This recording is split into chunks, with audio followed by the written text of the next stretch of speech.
Benvenuti, benvenuti a un'altra puntata di Allo Stato dell'Arte. Oggi mi trovo con Erika Bollettin, giornalista, eh, laureata anche in legge, anche se non lo vuole far sapere, un vecchio amore. Però da più di 20 anni sei una giornalista a tutti Sì, gli effetti. Hai fatto la tua bella gavetta con la cronaca bianca, non quella nera, in provincia della sì, provincia sì, di sì. Padova, per il mattino, dopodiché freelance e ormai da 15 anni sei una collaboratrice del gruppo GEDI, pertanto per essere chiari ex gruppo Espresso, e ti Esatto, occupi di cultura e di spettacoli. esattamente.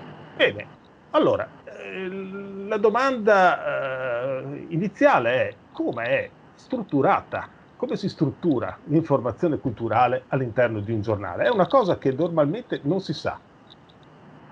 Però è una delle parti più strutturate, nel senso che ci sono le pagine di cultura, quindi la parte letteraria, la parte legata, scusate, alla letteratura, all'arte, tanto per dare degli esempi un po' Eh, tangibili di quello che stiamo parlando, e la parte spettacolo che è vicina ma staccata, e quindi parliamo di tutto quello che succede sui palcoscenici, la musica classica, che dipende, il giornale qua dice ogni tanto va in cultura, ogni tanto va in spettacoli, però siamo un po' borderline, è musica, e il teatro, il cinema, le interviste, tutta la parte legata allo spettacolo puro, che può essere anche lo spettacolo di beneficenza, perché a parte di spettacolo è una parte sociale. Ecco, le pagine solitamente dei grandi quotidiani, intendo Corriere, Repubblica, La Stampa, sono strutturate così, con una parte anche massiccia dedicata alla cultura e una parte, dipende anche dai giorni, dedicata agli spettacoli.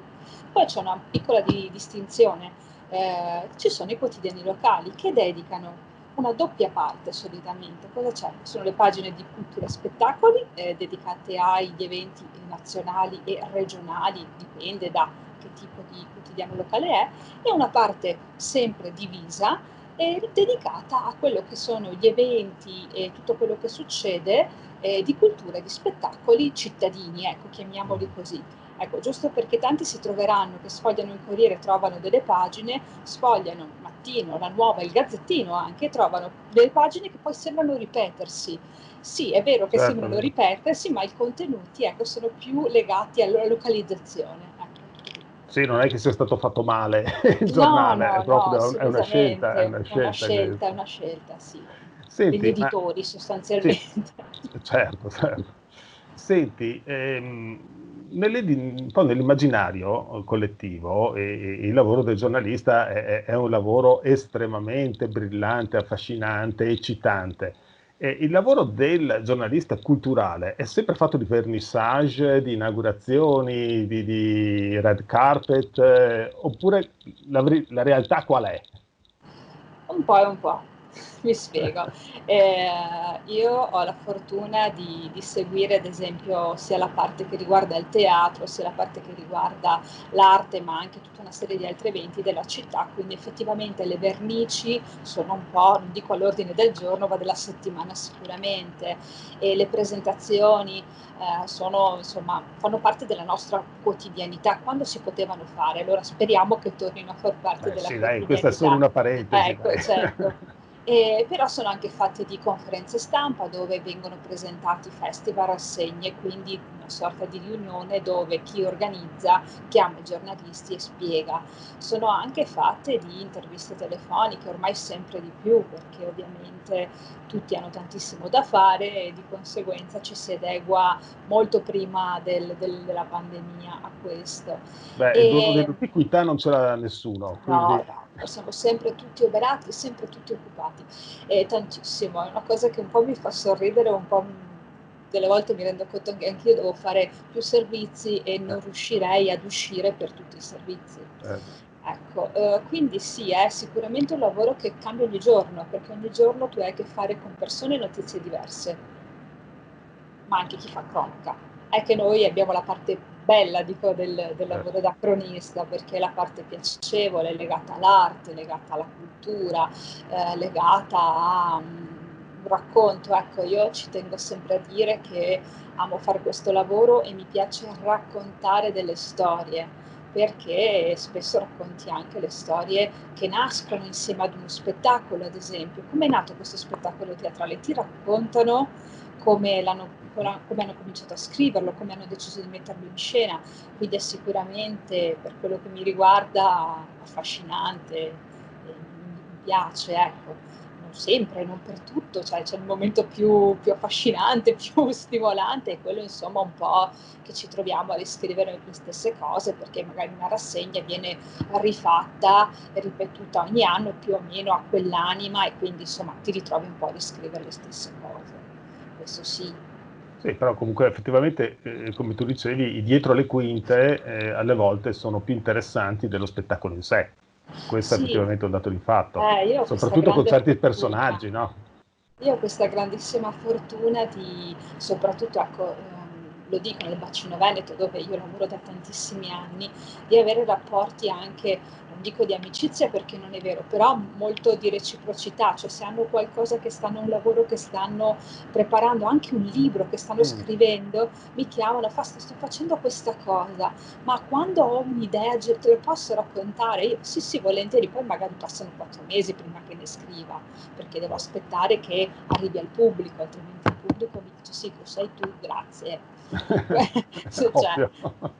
sì, questo è un qualcosa ripeto, di bello e stimolante. È anche bello, per quello che mi riguarda, vedere tante realtà, anche di associazioni, di volontari che creano dei format che crescono, e dopo 10 anni ti trovi che hanno delle programmazioni veramente da professionisti Sì, del beh, settore. ne sappiamo qualcosa, in effetti. Senti, per cultura, cioè la cultura significa di fatto tante cose diverse. Sì, Sicuramente quelli che assolutamente. abbiamo detto, cioè gli avvenimenti, le mostre, spettacoli, red carpet, vernici, eccetera, eccetera. Però ci sono anche tantissimi altri aspetti, eh, per esempio, che riguardano più la sfera sociale, economica, Sì, anche antropologica, che sono decisamente meno evidenti, però di fatto sono anche di maggiore impatto sulla società stessa e di durata molto più lunga. Un avvenimento, una prima teatrale si esaurisce in una serata, altre cose invece vanno sì, molto più in lungo. ma La ti aggiungo. stampa come si rapporta con questo secondo genere di avvenimenti? Sono eventi molto capillari. Cosa vuol dire? Che ci sono le associazioni sostanzialmente. Io parlo di associazioni, poi sappiamo che ce ne sono di tanti tipi, ci sono le associazioni culturali, quelli culturali e sociali, sono di vari tipi di associazioni, Sì. però dobbiamo dire la verità che tutte lavorano molto con il territorio. Cosa Mm. vuol dire? Che creano delle reti, e queste reti poi spesso diventano dei festival, diventano delle programmazioni di mesi, che accompagnano e che fanno anche un po' crescere la città. Io le ho sempre viste in quest'ottica, ma ne avrei talmente tanti esempi. E i giornali, a mio avviso, le hanno cominciate a scoprire da poco. Non da poco, da qualche anno, perché Mm. ovviamente quando queste realtà ti riempiono le estati, momento in cui i grandi eventi si spostano in altri posti, d'estate ci sono qualche grande concerto, però ovviamente le programmazioni culturali si snelliscono molto, Per resta forza, qualcosa, è dato un po' dal inevitabile. ciclo, sì, però ecco, se non avessimo le associazioni che continuano a lavorare anche durante l'estate, secondo me, anzi senza secondo me, avremo delle pagine anche molto più vuote, e quindi ti accorgi che ci sono quando c'è un po' di vuoto. Io me ne sono accorta, ripeto, tanti anni fa, ma proprio per vedere vedendo la qualità di quello che ci portavano e vedendole crescere, perché se un'associazione fa un progetto legato ad un quartiere e dura un mese, l'anno dopo dura 2 mesi con il doppio di eventi, e dopo 3 anni diventano il triplo di eventi con nomi importanti e che si dirama ancora di più per la città, beh, scusatemi, ma qui c'è stato un qualcosa che merita sicuramente di essere raccontato. Ecco, a livello locale secondo me c'è un po' più di attenzione, ma forse perché abbiamo cioè, sul piccolo si ragiona in maniera diversa. A livello nazionale ricordiamoci che ci sono dei quotidiani nazionali che hanno cominciato a creare degli inserti dove mettere le iniziative della vita di associazionismo. Effettivamente è una Dei trasformazione veri in e atto propri un po' inserti. dappertutto, sì. Quindi non se ne sono accorti solo i quotidiani locali, se ne sono accorti anche i quotidiani nazionali e si sono mossi di conseguenza. Chi secondo me non se ne è ancora accorto più di tanto è il web. Cosa intendo? Le testate web, quelle più Ah, importanti, online, dopo mi viene in mente TPI, che è il The Post International. Ecco, queste guardano ancora più a quello che era il format vecchio, dico io, dei giornali, cronaca, esteri, economia, cultura, sì, sì, sì. spettacoli, gossip, altra voce Beh, vabbè, a me gossip. dà l'artrite, però ecco, il web viaggia Quella, ancora quella molto. tira, dai, diciamolo. Ma secondo me ha perso molto negli anni, cioè era molto più di moda quando non c'era Instagram. Adesso c'è Instagram, se uno vuole vedere i pettegolezzi e le foto e ha un tot di personaggi a seguire, fa prima, decisamente, che comprare il giornale scandalistico. Si autoscandalizzano da soli, Sì, ho capito, se le quando creano, se le fanno, sì, se se le le girano, pescano, sì, le sì. stories, cioè lì è un po', sono cambiate tante cose nel mondo, da quando io ho cominciato con l'avvento dei social, anche nel gestire le notizie, anche nel raccontarlo, ricordiamoci che quando io dico a me piace raccontare delle storie, è perché un social che butta fuori una foto con 3 righe non ti riesce a raccontare la storia che c'è No, dietro. È certo. qui che fa un po' la differenza il mondo dell'informazione, l'approfondimento, riuscire a dare qualcosa ci, per cui ci serve un lavoro, insomma, e un po' di esperienza per poterlo fare, sicuramente. Senti, il tuo è sicuramente un punto di vista privilegiato, un punto di osservazione privilegiato. E come, proprio anche sulla scorta di quello che hai appena raccontato, come ritieni sia cambiato il modo di consumare, brutto termine, però si usa molto, la cultura a Padova, diciamo dal 2000 a oggi?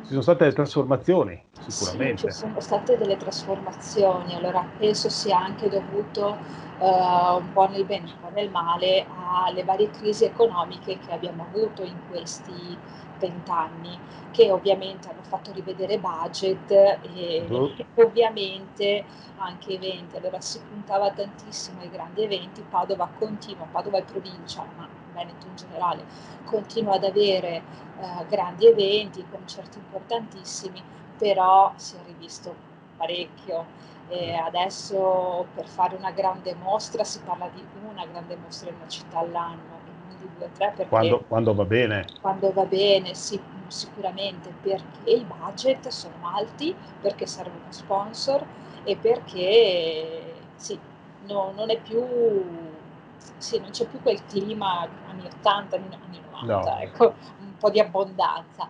Però si sono riviste anche in positivo perché cosa succede? Che le amministrazioni comunali hanno dovuto in un qualche modo guardarsi un po' intorno e, come dicevo prima, andare a chiedere collaborazione a chi sul territorio ci lavora tanto, come le associazioni.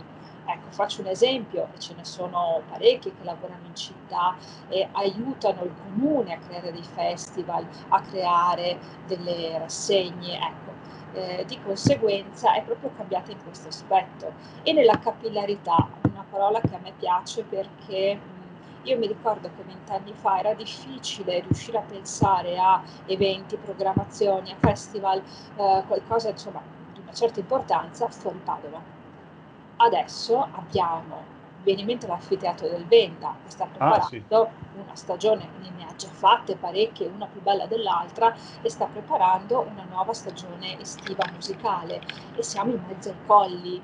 Sì. E, anche Este, una città molto viva, molto attiva, Cittadella, Piove di Sacco fanno stagioni di prosa. Ecco, negli anni le città e l'Interland ha cominciato a rivedere il concetto di cultura e spettacolo come un valore, e anche qui le associazioni sono state importanti importanti. Mi viene in mente a San Giorgio delle Pertiche, dove si fa una stagione teatrale, ma non solo, dico quella perché è la prima che mi viene in mente, con un'associazione che è Vie da Campo, se non sbaglio, che si è impegnata e ha aiutato il comune a portare, insomma, spettacoli nazionali in un piccolo comune. Non è l'unico, cioè è un esempio, certo. ma ce ne sono tante, e quindi hanno fatto la differenza, e soprattutto, ripeto, con le poche risorse loro sono abituati a lavorare, i comuni no. Sì, infatti ne abbiamo già parlato anche con altri ospiti, che diciamo che dal 2008 più o meno, ma anche prima, il ruolo anche dei comuni è un po' cambiato.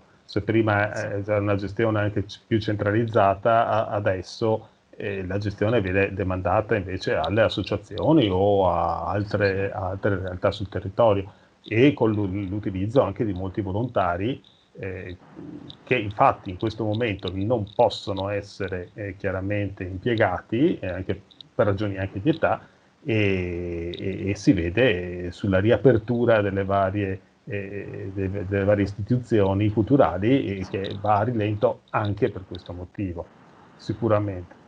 Senti, parlando proprio invece dello stato dell'arte e della cultura in questo momento con il Covid-19. Per mesi tutte le varie manifestazioni, spettacoli, conferenze, mostre, eccetera, eccetera, sono state azzerate. Tutto fermo, tutti in casa. Però la domanda, l'abbiamo visto tutti quanti, la domanda di cultura da parte della gente, anche se era bloccata in casa, se possibile addirittura aumentata, forse perché c'era anche più tempo per queste C'era cose. più tempo, sì, C'era anche più tempo. sicuramente. E sfruttando ovviamente il web. Sì, Non si poteva uscire, ma si poteva perché il mondo connettersi. della cultura non ha smesso di Non ha fare mai smesso. cultura, Però, assolutamente. ecco, secondo te, questa è una domanda, una serie di domande che ti pongo. Innanzitutto, questa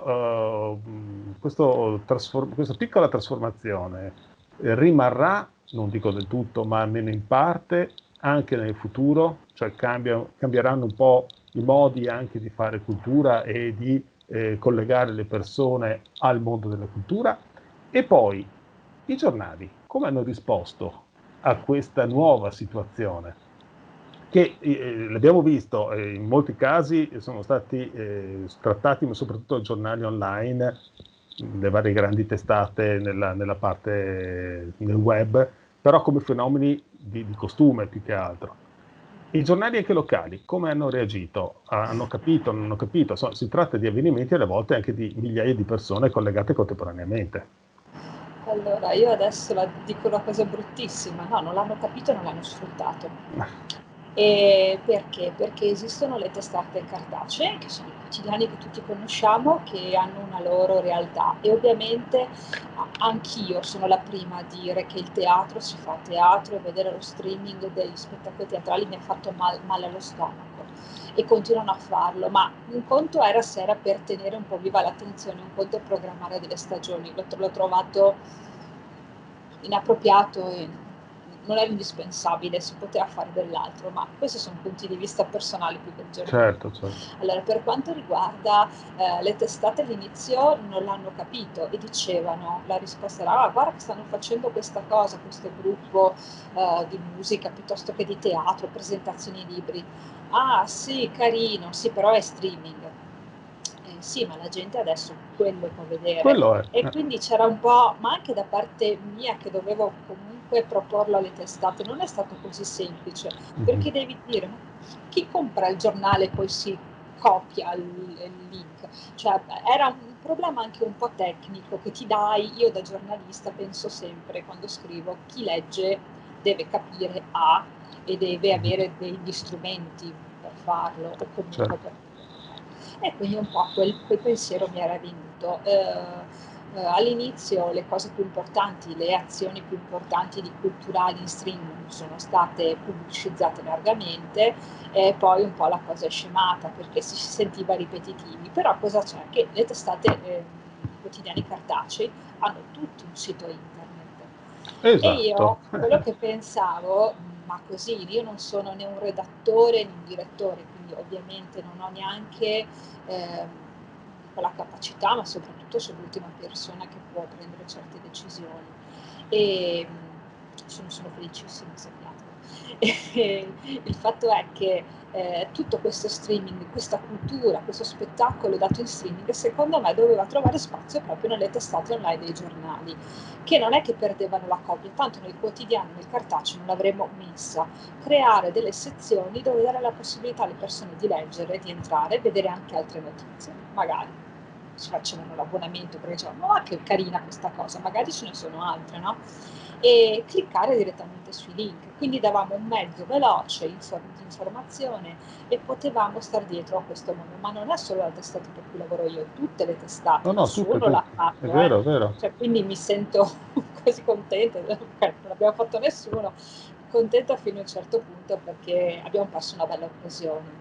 E Sì, anche secondo probabilmente. me di catalizzare un po' di pubblico diverso, Mm. di lettori diversi, non dico i giovani, io in questa cosa ci credo poco, però invece un settore di pubblico di mezza età che va dai 30, trasversale dai 30 ai 55, 60 anni, diverso che solitamente non ci segue, e creare anche dei pacchetti abbonamenti online che sono stati creati, ma se tu non Sì. gli dai dei contenuti diversi puoi creare tutto quello che vuoi, devi dargli delle cose nuove.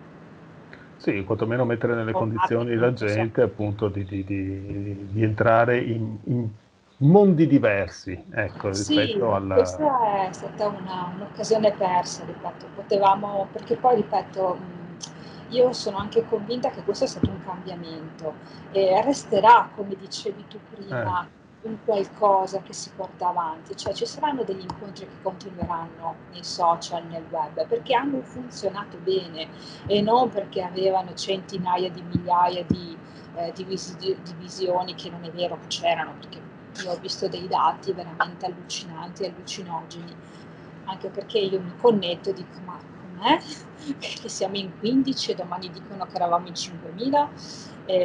Sono curiosa, fa parte del mio lavoro.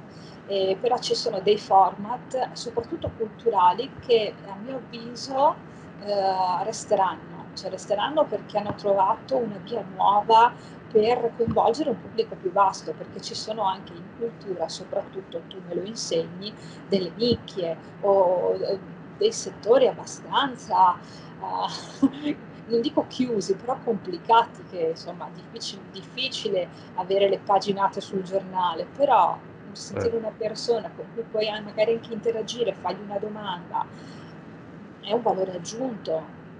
Sì, tra l'altro, proprio su questo punto, sul punto delle nicchie culturali, che per me tanto nicchie non sono, ma questo è un altro discorso, ho notato che c'è stata una grande invece apertura nel web a incontri, a anche occasioni di far vedere che cosa si sta facendo e c'è stato un ritorno decisamente di immagine anche di contenuti, su questo non c'è dubbio. Senti Erika, grazie mille Grazie a voi dell'invito, è stato un piacere. del tuo intervento e sicuramente ci hai aperto gli occhi su alcune tematiche, diciamo da dietro le quinte, come dicevo prima, che alle volte sfuggono. Il mondo dei giornali, della cultura nei giornali, non è che sia proprio così noto ai più. Ti ringrazio i nostri spettatori e vi aspetto alla prossima puntata dello Stato dell'Arte. Arrivederci, grazie ancora Erika. Grazie a voi.